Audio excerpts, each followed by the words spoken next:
Jack, this request was actually given a long time ago when the president visited the United States. He showed interest that he would like to increase the number of the Marines. And at that time, the reaction was pretty positive. Now the president have come up and made it a little bit more formal, and he have formally and officially asked the United States for that increase. And to our knowledge, there's no obstacles to the increase of the number. And I think we will get that increase. We're positive that it will happen. How dangerous is it for the Marines in Lebanon?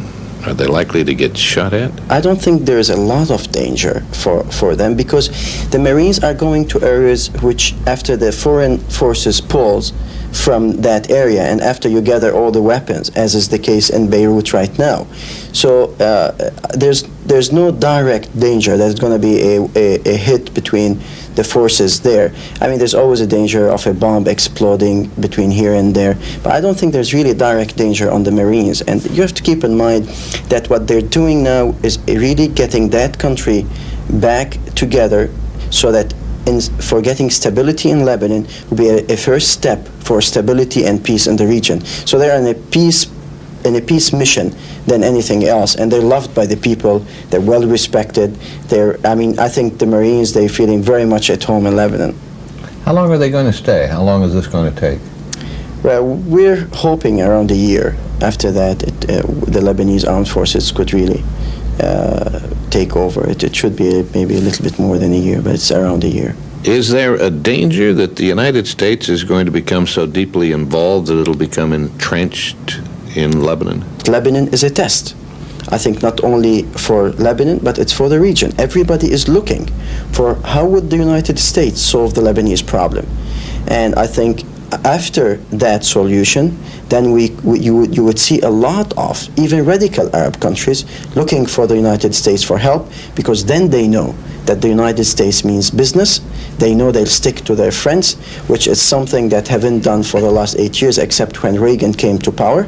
So the people of the region are very anxious for the United States really to succeed in solving the Lebanese problem. If they fail to do so, I think this will not be only a catastrophe over Lebanon, but over U.S. interest in the region. Well, the Soviet Union must resent this this influence that the United States already is beginning to exercise in that area of the world. Have the Soviets made any overtures to President Gemayel? Well, I think the Soviets have very much interest in the region. Their interests have suffered a lot after the Israeli invasion into Lebanon. Till now, I think the Soviet Union is busy in their own internal affairs, although they have been pretty active even before President Gemayel took office.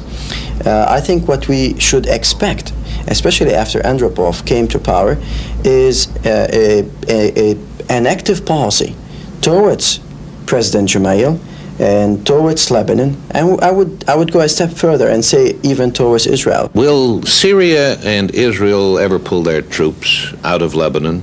Well, we feel very positive about it. We feel that they both would leave.